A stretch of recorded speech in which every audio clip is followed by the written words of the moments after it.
Good morning, students. Today we are going to study OCM, Organization of Commerce and Management for 12th standard is HSC. Okay. In previous lecture we studied about what we call that scientific rules or scientific management. Today we are going to study principle of scientific management. So, principle of scientific management was advocated by Frederick Winslow Taylor. Okay, and he was an American engineer and management expert. Now, in this lesson, we are going to study his principles. Various principles carved out by Frederick Winslow Taylor, that are the principles of scientific management. बराबर. अभी सिद्धांत principles यानी क्या सिद्धांत scientific management के principal किसने निकाले थे? हम लोगों ने पहले लेक्चर में पढ़ा था. किसने निकाले थे?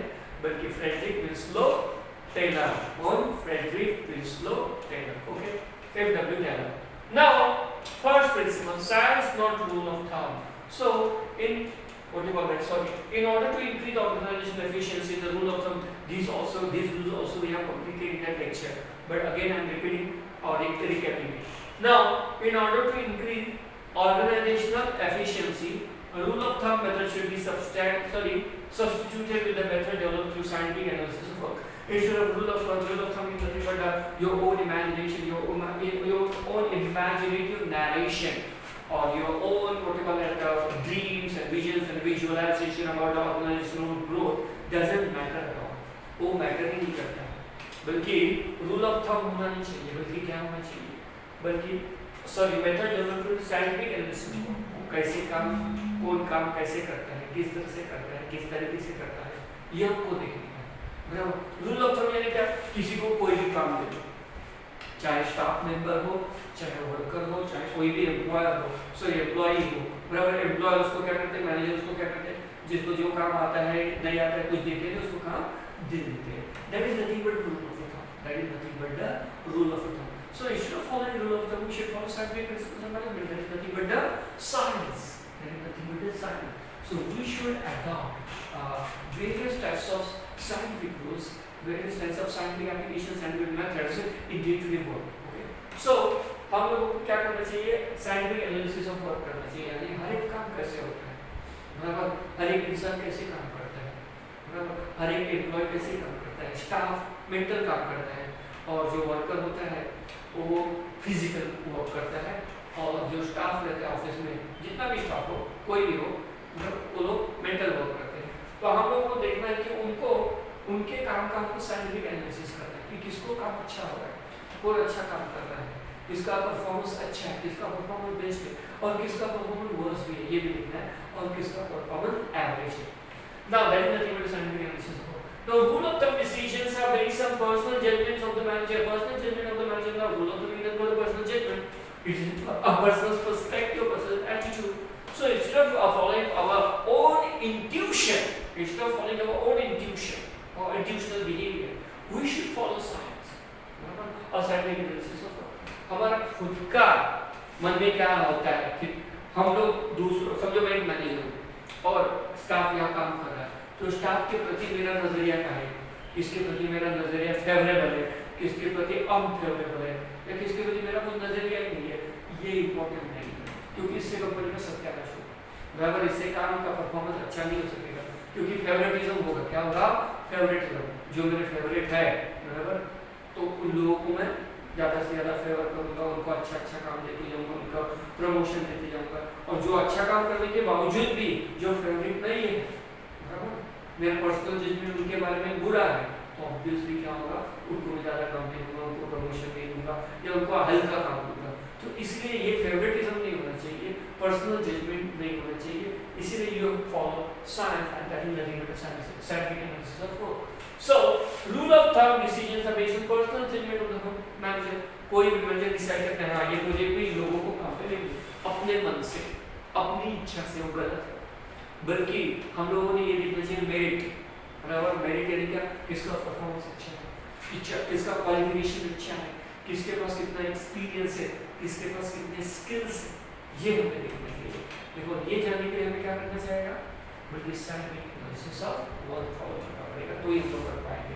Now Taylor insisted upon scientific method for every small work. चाहे छोटा काम हो या बड़ा काम हो, इसलिए इसे बड़े कामों के लिए साइंटिफिक एनालिसिस करना चाहिए। ये जो प्रिंसिपल है, प्रिंसिपल ऑफ साइंटिफिक मैनेजमेंट, जो भी मॉडर्न मैनेजमेंट प्रिंसिपल हम लोगों ने पहले पढ़े थे, ओनली बड़े कामों के लिए, बड़े प्रोजेक्ट के लिए, बराबर बड़े बड़े बिजनेस नहीं होने चाहिए। ऐसे छोटे छोटे काम, झाड़ू मारने से लेके वर्कर्स जो वजन उठाता है, कुछ चीजें उठाता है, रॉ मटेरियल आता है, उसको वो नहीं उठाता है, बराबर, उन चीजों के ऊपर भी हमें ध्यान देना चाहिए। उसको बोलते स्मॉल वर्क, उसको बोलते small. So this scientific principle should be assigned, should be used, should be adopted. The scientific applications and scientific analysis work should be done not only in case of what you call the big projects or what you call the mental work, but also brawn work. It is known as brawn work, not brawn work, brawn work.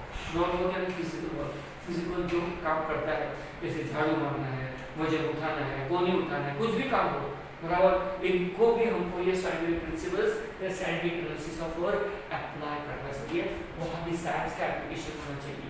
तो ये लोग ये scientific principle apply कर रहे हैं तो कुछ काम के लिए। Now take and insisted upon scientific method for every small work, चाहे काम छोटा हो या बड़ा हो, उससे भी मतलब नहीं है, हर एक के लिए आपको साइंटिफिक मेथड, साइंटिफिक एप्लीकेशन करना है। Now this principle is concerned with selecting the best way of performing the job of the scientific analysis of that job, and not only by trial and error method. Now most of us, even you work out of what we call that curiosity or intuition or initiative, but sometimes we err. Why we err? Because we follow trial and error method. हम लोग क्या करते हैं, बहुत सारी गलतियां करते हैं। क्यों गलतियां करते हैं? क्योंकि हम लोग trial and error method use करते हैं। हुआ तो हुआ, नहीं हुआ तो नहीं हुआ। जैसे अकाउंट्स में हम लोग फाइनल अकाउंट सॉल्व करते हैं, बराबर, टैली हुआ तो हुआ, नहीं हुआ तो छोड़ दे, मार्क्स तो मिलने वाले हैं, उसको बोलते हैं ट्रायल एंड एरर मेथड, बराबर। तो वो नहीं फॉलो करना चाहिए कंपनी में काम करते समय, कोई भी जॉब हो, बराबर, हर एक का परफॉर्मेंस अच्छा होना चाहिए और सुधारने के लिए हमें क्या करना चाहिए, साइंटिफिक मेथड का इस्तेमाल करना चाहिए for every small work. Scientific analysis of that job, उस जॉब का साइंटिफिक एनालिसिस करो, व्यक्ति को मत देखो सिर्फ वहाँ कौन सा पर्सन काम कर रहा है वो नहीं, बल्कि वो काम कैसे कर रहा है, उस काम में उसको क्या क्या दिक्कतें आ रही, क्या क्या प्रॉब्लम्स आ रहे हैं, ये जानो, ये पहचानो और उसका साइंटिफिक एनालिसिस करो कि हम लोग कैसे उसको सुधार सकते हैं। यानी सिर्फ व्यक्ति को सुधारने में जाओ, उस काम को भी हम लोग कैसे बदल सकते हैं, उसका स्वरूप कैसे बदल सकते हैं, ये भी बहुत इंपॉर्टेंट है। So that is the different analysis of that job and not by trial. Now standard required time and standard output should be defined by the manager. अगर मैनेजर का ये काम है, उसका डेफिनेशन देना। समझो एक मशीनरी है, एक नहीं समझो 5 मशीनरी है और 5 वर्कर्स वहाँ उसके ऊपर काम करें, मशीन ऑपरेटर अगर बोलेंगे वर्कर के बदले, वो मशीन ऑपरेटर में किसका परफॉर्मेंस अच्छा है? मशीनरी सेम है, काम भी सेम है, task is same, machinery is also same, even the work is also same, and 5 workers are assigned to that job, but particular workers performance is very high and some workers performance or some worker particular worker performance is very low। ये क्यों? कोई अच्छा काम कर रहा है उसी machine के ऊपर, कोई एकदम उसका आउटपुट नहीं हो रहा है, तो इसके लिए मैनेजर ने क्या करना चाहिए, देखो स्टैंडर्ड रिक्वायर्ड टाइम, कितना टाइम लगना चाहिए उस काम में, कोई भी ऐसे ही नहीं मशीन के लिए, कोई भी काम के लिए कितना टाइम लगेगा और कितना आउटपुट उससे करना चाहिए, आना चाहिए, ये किसने सेट करना चाहिए, ये सब चीजें किसने डिफाइन करनी चाहिए, बल्कि मैनेजर ने, बराबर। जनरल मैनेजर का एक काम होता है कंपनी में कि इस तरह से मुझे परफॉर्मेंस चाहिए, इस तरह से मुझे आउटपुट चाहिए, इस तरह से इतने ही टाइम में ये काम होना चाहिए, ये एक बोलते हैं कि सेट ऑफ स्टैंडर्ड्स बोलते हैं उसको, सेट ऑफ स्टैंडर्ड्स, मतलब ये सेट करने का काम, ये डिफाइन करने का काम जनरल मैनेजर का है और इसके लिए हम किसका यूज करेंगे, साइंस का। Now this will help in saving time and human energy, इससे टाइम भी बचेगा, ह्यूमन एनर्जी यानी उसकी ऊर्जा जो उतना वो मेहनत कर रहा है वो भी बचेगी, and will result into expected standard output, और जैसे परफॉर्मेंस चाहिए, जैसे आउटपुट चाहिए, जैसे काम होना चाहिए वैसे होगा। Now according to Taylor, even a small production activity like loading iron sheets into box car can be scientifically planned। देखो टेलर ने पहले ही कहा था कि काम छोटा है और काम बड़ा नहीं है, बल्कि लोडिंग आयरन शीट, बराबर आयरन की शीट्स होते हैं, बड़े भी होते हैं छोटे भी होते हैं, उनको बॉक्स कार में जैसे वो टेम्पो रहता है, हमारे यहाँ रिक्शा टेम्पो भी रहता है या बड़े बड़े टेम्पो आते हैं, उसको कैसे लोड करते हो, लोड करते समय भी साइंटिफिक एनालिसिस होना चाहिए, जल्दी से जल्दी लोड होना चाहिए, लोड करते समय और आयरन शीट्स, आयरन की जो शीट्स होते हैं लोहा के, बराबर वो आड़े टेढ़े नहीं होने चाहिए, बराबर। वो ये सब कैसे हम लोग कर सकते हैं, scientific analysis of the task, scientific emphasis of that particular time or particular work. Okay, so ये सब हम लोगों ने किसमें सिखाया, टेलर ने सिखाया कि हमको साइंस यूज करना है, not rule of thumb. Rule of thumb यानी अपनी सोच क्या है, अपने विचार क्या है, ये नहीं, बल्कि साइंस का इस्तेमाल करना चाहिए, साइंस का यूज करना चाहिए। Second one, harmony not discord. Now according to this principle there should be a harmony between employees and management. Only employees and management, there should not be any kind of a conflict. Even though there is a conflict arises, obviously conflict will arise. Why? Obviously there will be a friction between management and because management interest is totally different and workers or the staff interest is totally different, and staff always regard management as an exploitative position. They are exploiting her, they are manipulating her, they are using her, like that kind of thinking they have. So obviously employees और management के relation अच्छे होने चाहिए, conflict नहीं होना चाहिए, संघर्ष नहीं होना चाहिए, झगड़ा नहीं होना चाहिए। मैं ये नहीं कहता कि झगड़ा होगा नहीं, संघर्ष होगा नहीं, लेकिन वो जल्दी से जल्दी कॉम्प्रोमाइज करके एक साथ डिस्कस करके बात करके अपने जो भी इश्यूज है बराबर सामने एक दूसरे के बोल के उसको सॉल्व करना चाहिए। This should not be a harmonious relationship. Harmonious यानी क्या, एक अच्छा वातावरण, हम लोग उसको कहते हैं मंगलमय वातावरण होना चाहिए। क्या होना चाहिए, मंगलमय, यानी क्या या कोई दीदी देवता नहीं आनी चाहिए, बल्कि एकदम शांतिपूर्ण वातावरण उसको बोलेंगे जिसमें हम लोगों को एक दूसरे के बदले एक दूसरे के बीच में अंडरस्टैंडिंग होनी चाहिए। Now this coordination will be between them. So obviously if there is a coordination between employees and management and between different departments, production department, sales department, marketing department, and various kinds of other department like finance department, if there is a coordination, cooperation between these various departments, now obviously there will be cohesion. There will be cohesion. तो वहाँ cohesion होगा, conflict नहीं होगी, झगड़ा नहीं होगा, सब लोग मिलजुल के काम करेंगे बराबर, और झगड़ा होगा तो तुरंत मिट जाएगा, शांतिपूर्ण तरीके से उसका हल निकाला जाएगा जो भी प्रॉब्लम है। तो ये अच्छा है कंपनी के लिए। उसके बाद perfect understanding between employees, perfect understanding between employees and management will be helpful in creating healthy work environment for achieving the desired goal. बराबर, अब ये perfect understanding with employees में भी understanding होनी चाहिए, नहीं तो employees are becoming jealous, envious, malicious and suspicious of each other as it is towards management, then obviously there will be a conflict, there will be a what you call it self-interest, there will be a selfishness, there will be hypocrisy, several other problems. You may call it body politics, it is known as body politics, बराबर। तो वैसे नहीं होना चाहिए बराबर कि employ और management में भी रिलेशन अच्छा होना चाहिए, और अमंग द एम्प्लॉयज यानी अमंग एम्प्लॉयज के बीच में भी अच्छा रिलेशन होना चाहिए। अगर वो नहीं होगा तो ऑब्वियसली क्या होगा, उस कंपनी का प्रोग्रेस नहीं होगा, उस ऑर्गेनाइजेशन का प्रोग्रेस अच्छी तरह से नहीं होगा, सत्यानाश हो सकता है। So this principle focuses on change in attitude. Sorry.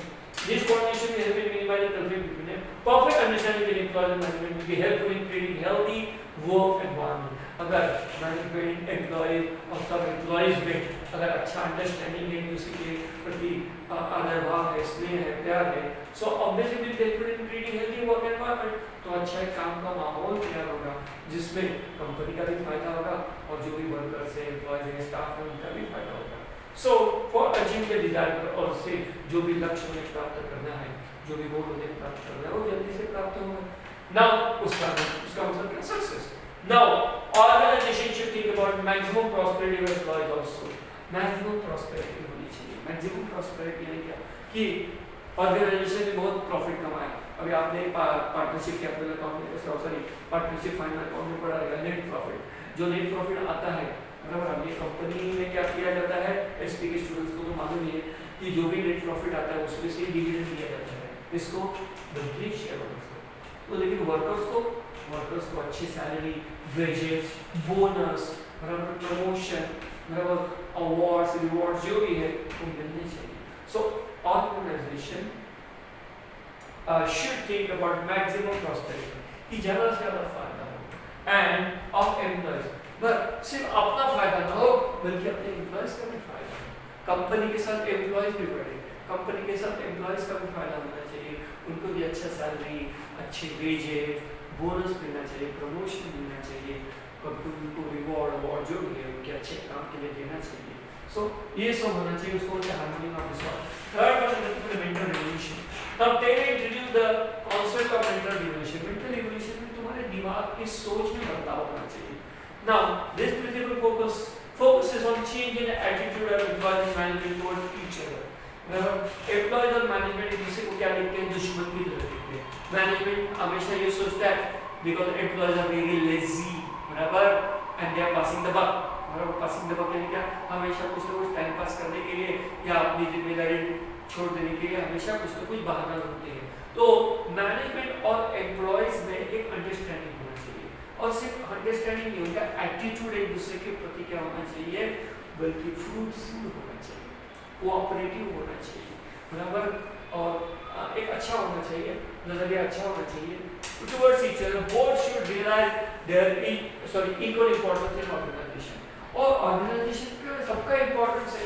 अभी एम्प्लॉयज क्या सोचते हैं, एम्प्लॉयज हमेशा सोचते हैं कि मैनेजमेंट वाले हमको लूटने के लिए बैठे हैं, हमारा शोषण कर रहे हैं, हमारा फायदा उठा रहे हैं, हमको कम पगार दे रहे हैं, हमको कोई फैसिलिटी नहीं मिल रही है, हमको अच्छे तरीके का काम नहीं मिल रहा है, हमको प्रमोशन नहीं मिल रहा है, बहुत सारी उनके कंप्लेंट्स रहते हैं, बराबर। लेकिन उनके मन में जो भी है, एम्प्लॉयज के मन में मैनेजमेंट के प्रति जो है और मैनेजमेंट के प्रति जो भी एम्प्लॉयज है, वो खुलकर डिस्कशन करके, बराबर, अच्छी तरह से बातें करें, positive thinking, positive discussion, okay, and positive talk करके एक दूसरे से हम लोगों को मिटाना चाहिए। उसको बोलते हैं मेंटल इक्वेशन, यानी हमारा एटीट्यूड जो है, नजरिया जो है, एक दूसरे के प्रति दुश्मन का नहीं होना चाहिए, दोस्त का होना चाहिए, बराबर। क्या होना चाहिए, there should not be any standoff, there should not be any standoff between employees and management.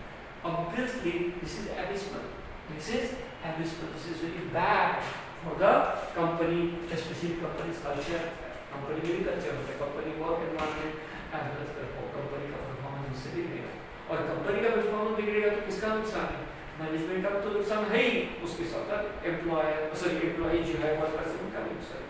So इनका नजरिया एक दूसरे के पीछे अच्छा होना चाहिए। Now both should realize that equal importance in organization, हर एक का importance है, बराबर। मैनेजमेंट में ऐसा नहीं कुछ we are superior, management people should not think that we are superior and workers and staff they are inferior to us, barabar, they are subordinate, so they are inferior and they should only take orders। तो ऐसे जो नजरिया नहीं होना चाहिए, there should not be any dictatorial relationship between management and what you call the employees।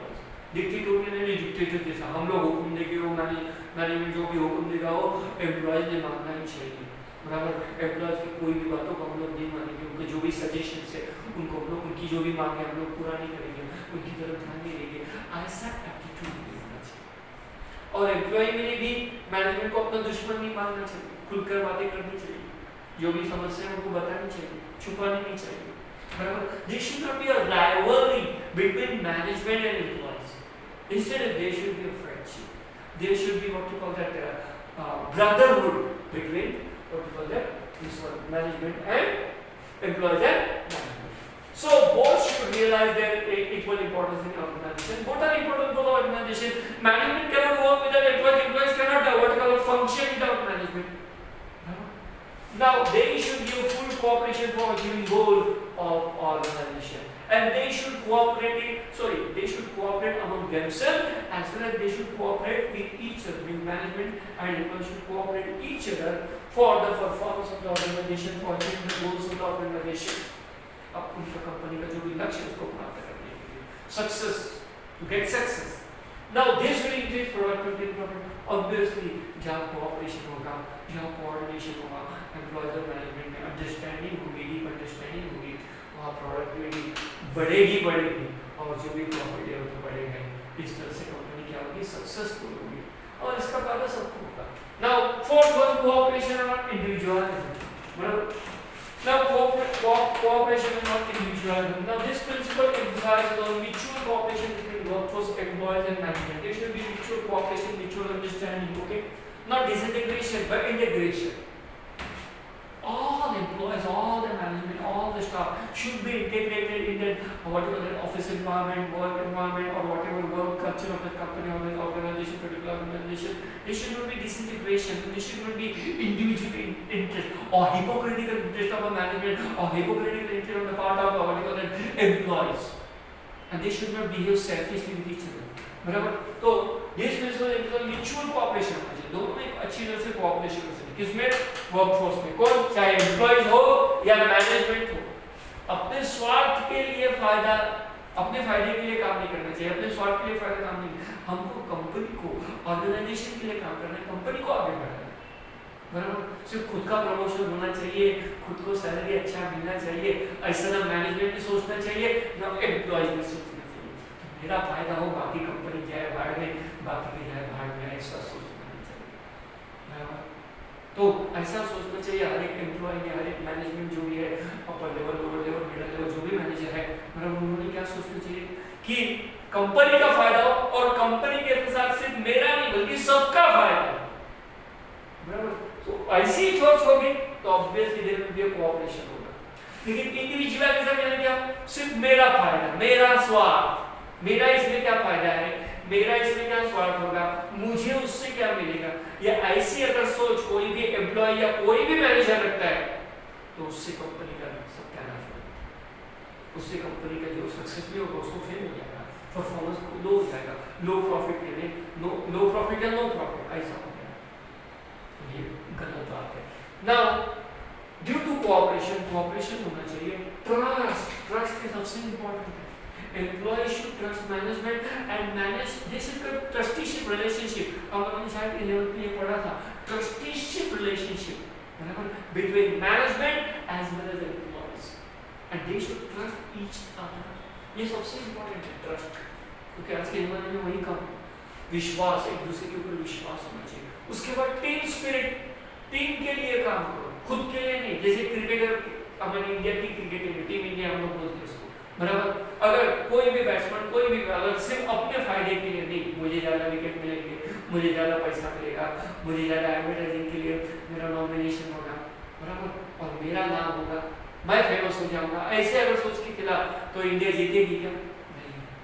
Performance अच्छा होगा उस बॉलर का, इस पर्टिकुलर बैट्समैन का, लेकिन इंडिया जो टीम लेवल पे है वो हार जाएगी।